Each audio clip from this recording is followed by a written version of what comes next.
O que significa a palavra noite de núpcias? Interessante a pergunta. Quem inclusive mandou foi o Anselmo Lima. Ai, que coceirinha no sovaco. Ai, meu Deus. A palavra noite de núpcias significa que é a primeira noite de um casal após o casamento deles. Ou seja, é um momento de celebração e também de intimidade entre o casal. Marca, sim, uma etapa nova na vida deles. Agora, etimologicamente dizendo, a palavra núpcias vem do latim nuptiae. Ó, tô falando latim agora. Nuptiae, que significa casamento. E a palavra noite, em latim, quer dizer noite mesmo, não muda nada. Então, em outras palavras, noite de núpcias quer dizer noite do casamento. Então, essa palavra noite de núpcias, de uma forma tradicional, é atrelada à primeira noite que um casal passa juntos em intimidade na vida. Então, dar-se a entender, literalmente, que seria a primeira noite de um casal em intimidade. Ou seja, um casal virgem, que nunca teve relações sexuais antes de se casarem. Então, noite de núpcias se refere a esse perfil, onde os dois nunca se viram antes em intimidades e estão fazendo isso pela primeira vez depois que casaram. É esse o significado de noite de núpcias. Apesar que hoje em dia tá tão raro uma pessoa que casou que nunca teve intimidade junto, né? Porque hoje meio que, né? Hoje, né? Como que o papagaio consegue falar igual um ser humano? Qual que é a explicação para isso? Pergunta bem elaborada, enviado pelo Márcio André Santos. Vamos entender. Nós podemos dizer que os papagaios têm uma estrutura semelhante à do ser humano, só que diferente um pouco, chamada siringe.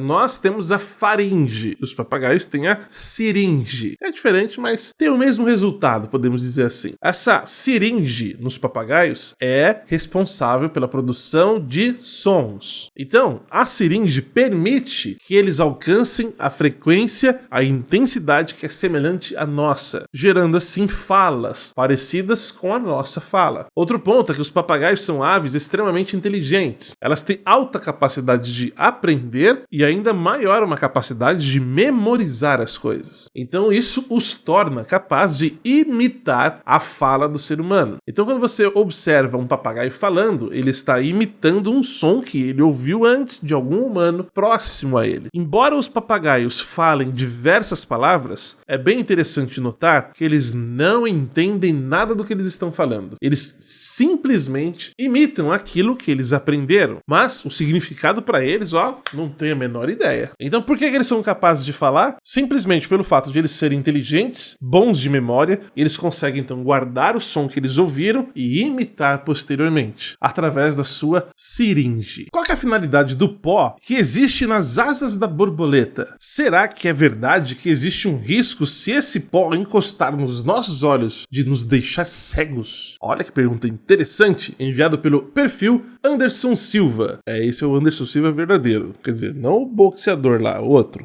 outro Anderson Silva. O pó que existe nas asas das borboletas é chamado de escamas. Essas escamas são pequenas estruturas que são produzidas pelas células da epiderme das asas da borboleta. Elas são feitas de uma proteína chamada quitina e é encontrada no exoesqueleto dos insetos. Essas escamas podem proteger as asas da borboleta de danos físicos de predadores e também ajuda as borboletas a regularem a sua temperatura corporal. Mas tá bom, beleza, entendi. É para proteger e dar alguns benefícios para a borboleta. E se isso cair no olho de um ser humano, realmente pode cegar o ser humano? A verdade é que não pode cegar. Isso é um mito. Mas existe sim um sério risco de irritação. É a mesma coisa de entrar uma substância irritante nos seus olhos. Vai deixar vermelho, vai inchar, vai coçar bastante, vai ficar uma coisa bem chata, você vai ficar com o olho inchado, vermelho, bem feio. Mas não vai te deixar cego. Lavou os olhos para tirar esse pozinho dessas asas aí, já tá com tudo de novo. Seus olhos voltam a ser os que eram antes, sem irritação.